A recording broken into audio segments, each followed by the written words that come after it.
свободата на душата и изяществото на словото.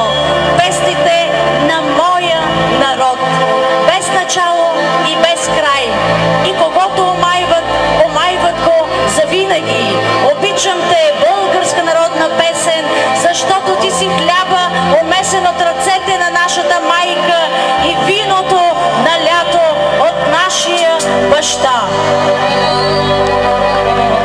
Който сух хляб не е глождил и от жажда устни не напуквал, той не може тези песни да разбира.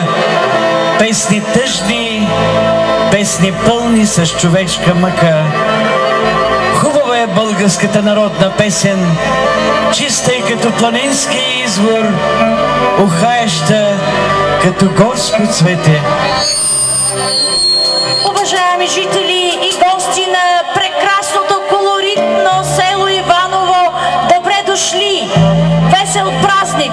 Бъдете живи и здрави и много весели днес с изпълненията на популярния и обичан Конушенски народен оркестър.